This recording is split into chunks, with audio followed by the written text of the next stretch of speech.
So Twitter wars between Bret Weinstein and Stefan Molyneux sort of erupted today, and I haven't followed it like up to the minute, but I've seen a couple of exchanges, and I'm going to get into that in this video.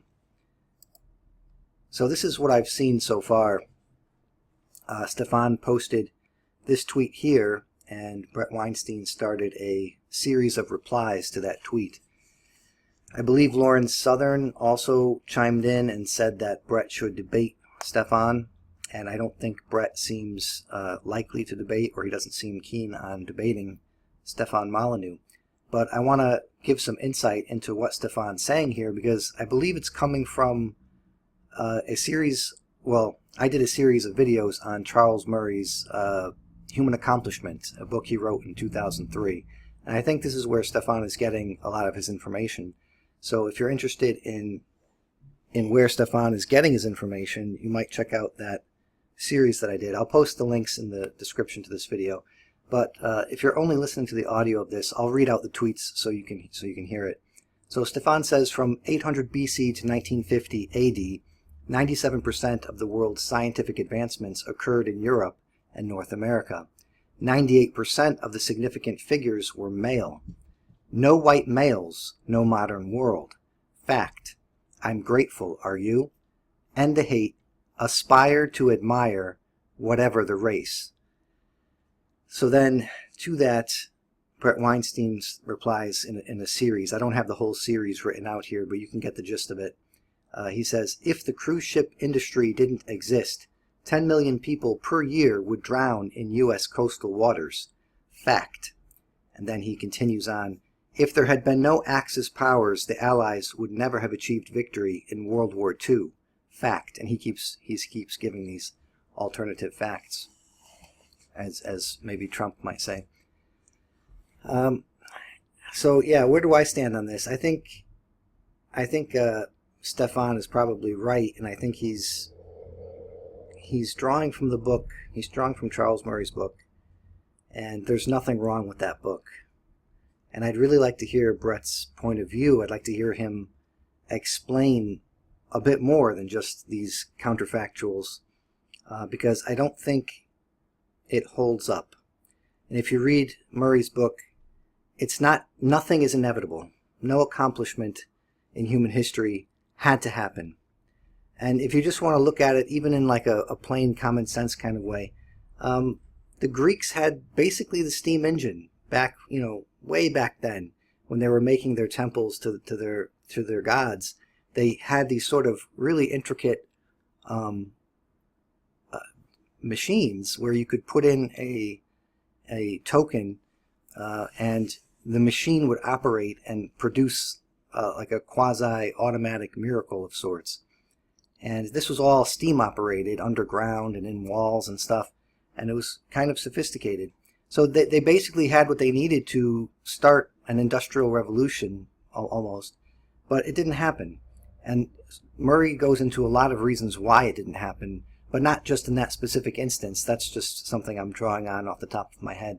But he looks at the broad picture of humanity, of all parts of the world, and the time period that Stefan is mentioning. That's why I think it's from Murray's book, 800 BC to 1950 AD. And so I think I'm going to link, like I said, I did 3 videos, I think, on this. I did the possible explanations for human accomplishment that Murray goes over.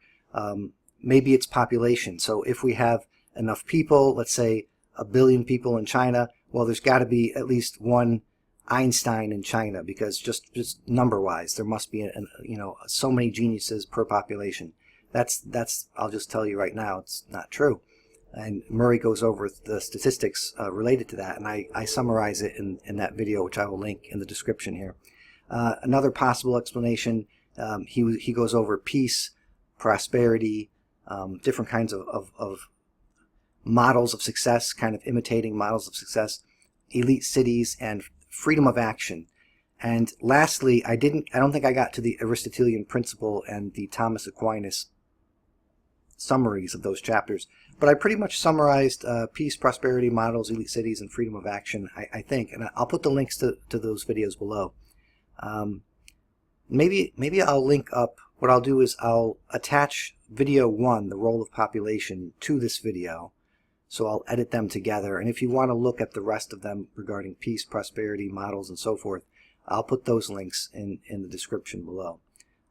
So if you want to get a little bit more info about what Stefan might be arguing, and I don't know what Bret might be arguing, frankly, he might be arguing something like the role of population, and that given enough time and enough people, every scientific advancement might be inevitable from his perspective. But like I said, I think Murray lays out a pretty good case against that. And also, of course, check out Charles Murray's book, Human Accomplishment, because I think it's worth a read. It's a little bit of a slog. There's if you're into stats, if you're into math, it might be the book for you. But he does have plain English parts in it as well, which I appreciated, where he broke it down in plain English and something the average person can understand. So I think right here is where the point is, where I will edit the video. If you like these kind of things, please like and subscribe. Thank you. Human Accomplishment by Charles Murray. I've mentioned this book several times in my videos, but I've never gone into it in any depth.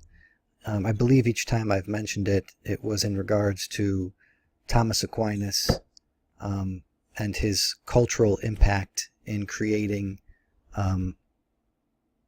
an atmosphere where science was able to be born, basically.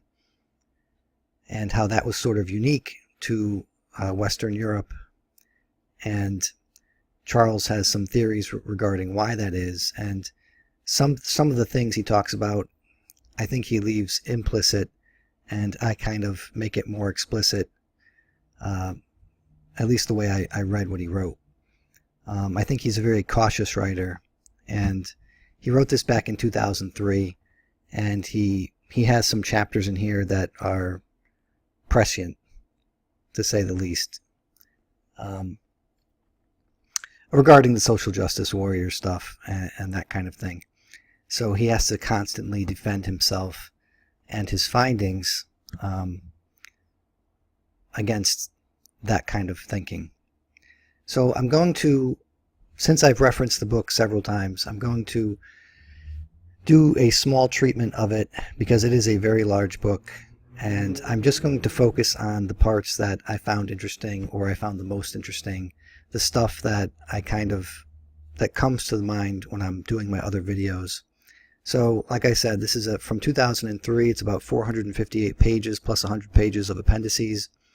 I'm not going to cover the whole book, but I'm going to break this series into 3 parts. The first is going to be in this current video, which is the role of population, which is chapter 14 in the book. The second video I'm going to do is a chapter he has about possible explanations: peace, prosperity, models, elite cities, and freedom of action. And these are possible explanations for human accomplishment. And the third video I'm going to do will be on the Aristotelian principle and Thomas Aquinas. So like I said, this video is going to concentrate on the first part of that, which is the role of population, which I think is a very common sense kind of explanation for why we have human accomplishment to begin with, sort of roughly speaking, as Jordan Peterson might say. I'm not going to do an introduction to this book or this video series, which might go over some of the beginning chapters. He spends about half of the book trying to support his quantitative analysis, and he uses a multiple regression. So it's all about statistics. And so he has a sort of, like I said, a quantitative half of the book, which he argues for in the first half of the book. And he also has a sort of a philosophical argument going on too, as to what is human accomplishment. What is he going to be measuring anyway? And so he has to define that in the first half and tell us how he's going to do it. And then in the appendices, he goes over in finer detail. If you're into statistics, this book could probably serve as a guide to an intro to stats class in college. But the way he laid it out is you don't have to be overly mathematical to understand what he's saying. And in fact, and a lot of times in chapters that are where he's highlighting a lot of math, he'll just flat out say, if you're not interested in the math, you can skip it, because he verbalizes it in other chapters. Now, in this video, I'm going to show you some of the graphs about the population chapter, and I'm going to read just a little bit, maybe a couple of pages or a couple of paragraphs, and then I'm going to go into the next chapter, just the intro paragraph, so you can see where this video series is going. So like I said in this slide, I'm not going to go too much into the mathematics of it. I'm just going to focus on his arguments that he draws from the quantitative findings. Here's one of the couple of interesting little graphics he has in the book, and I was going to include pictures that I took from my actual copy of the book, but then I looked up human accomplishment, and Google Images had all kinds of pictures that I was going to use for this presentation already up there, so I just downloaded some of them. And so this one here says 97% of all generally agreed major historical accomplishments in the arts and sciences are since the 14th century, made by males born in a small area of Northern Europe. So you might get the hint there that Murray had to defend himself against the white male argument. And he does, I think, a pretty good job of that. I mean, this guy, I believe, he's a Harvard professor, I think, right? Or he definitely has a high pedigree. Or as one of my recent commenters said, he has all the proxies that he needs. So yeah, you see that this is the sort of region where much of the human accomplishment since the 14th century has been made, right in there. And it mostly centers on Germany and then England. Germany and England were huge. Italy more so in the Renaissance period. This is a little graph here that I think I've blown up, or I have a better picture of it coming up. But this starts to show you human accomplishment in significant figures. Now he calls significant figures would be someone like Leonardo da Vinci or Albert Einstein. And again, in the first half of the book, he argues how he's able to pick who is significant and who is not. But like I said, I think that's more of an intro video that I don't feel is necessary to understand what's going on here. So he has the number of significant figures in history, and you can see this huge explosion. And then if you overlay the world population, that's also exploding at the same time. So you would sort of get this common sense kind of view that population has something to do, or has some kind of explanatory power over all the production of these significant figures. So the role of population. Population is a common answer given as to why there exists a certain number of significant figures, i.e. out of 1 billion people, you're bound to have several geniuses who might change the course of human civilization, be born, and grow to maturity. But since the Earth's human population never reached significant figures until post-1400 AD, it therefore is reasonable to posit that this is the reason we saw a boom in significant figures since then. And like I said, that's sort of a common sense view. It's something I believed for a long time, just as a matter of fact, without ever having really studied the details like Murray has. But Murray, he dives right into all of these details, and he figures out, he covers this from several dozen angles, I believe. And like I said, he buttresses his qualitative philosophical claims with the quantitative analysis. So it's not arbitrary. Here's a better view of that graph showing the world population and then the huge increase in world population with significant figures. And I'm going to read a little bit from the start of this chapter. He says, "It is no surprise that Britain has more significant figures than Belgium, or that France has more than Switzerland. They've got more people. The same explanation could apply to the steep, sweeping rise in human accomplishment that opened the presentation of patterns and trajectories in Chapter 11. When we superimpose a line for the world's population, this is the result." And this is the graph I'm showing on the screen right now. It is time to broach a topic that will be with us for the rest of the book, for it is central to understanding the intensity of human accomplishment within a given society. What happens when we take population into account? The short answer is that taking population into account transforms the picture. Like the preceding chapter, this one sticks narrowly to presenting the evidence for what is and defers the discussion of why to later chapters. Now, I'm just reading some of this so you get an idea of what the book is like in case you want to pick it up for yourself. I don't think it's in print anymore, and I'm not sure if there's a Kindle edition or something like that. So here's the next paragraph titled The Global Non-Relationship of Population to Accomplishment. I don't know if I have a... Okay. Well, here is where I've sort of summarized it, but maybe I'll read it flat out from the book. Everything that follows about the relationship of population to accomplishment applies only to Europe and the United States. Elsewhere, the relationship is approximately zero. Take, for example, the tight relationship between population and the number of significant figures in the opening graphic. The correlation was almost perfect, 0.98 to be exact. And if you've ever taken a stats class, you'd kind of know what that means. But it exists only because of the European surge of accomplishment since 1400, which coincided with the growth in world population. Suppose instead that I had calculated it for one slice in time, 1900, let's say, entering the population and the number of scientific significant figures for each country in the world. That correlation works out to a trivial 0.12. For any moment in history, now see, the correlation, in case you're not familiar with stats, the closer you are to 1, the more perfect it is. So 0.98 is just about as perfect as you can get in stats, and 0.12 is kind of trivial, like he says. For any moment in history, knowing how large the populations are within given geographic areas tells you little about whether you will find important work going on in the arts and sciences.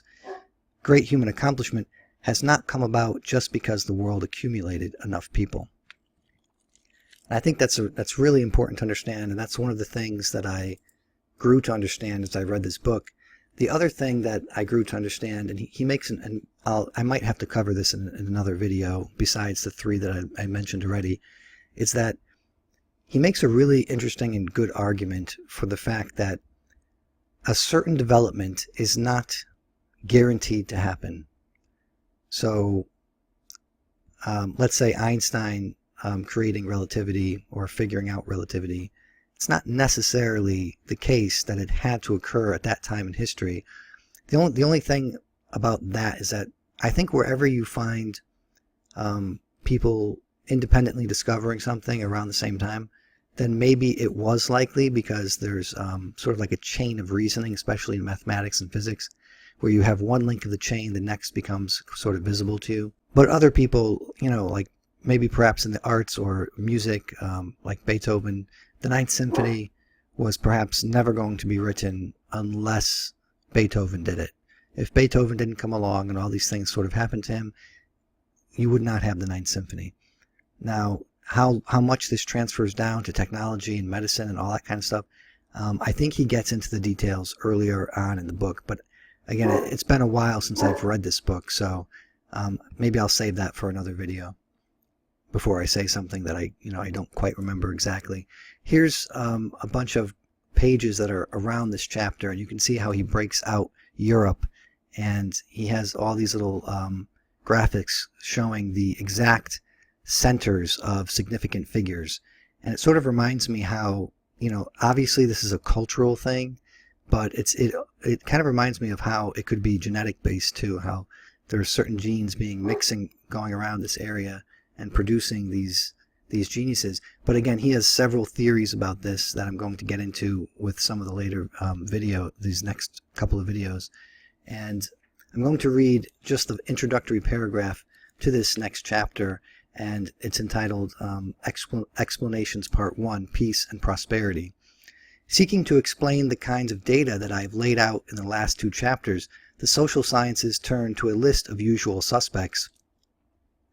Economic conditions, political conditions, social conditions, and demographics each offer variables that are likely to be correlated to some degree with accomplishment in the arts and sciences. The task is to decide which combination of those variables does the best job of illuminating the underlying processes. In this and the following chapter, I use qualitative and quantitative arguments in tandem. The problem with the quantitative technique, multiple regression analysis, is that it requires extended technical explanation. You may reasonably ask whether you need to work through all that to understand the conclusions. The answer is no.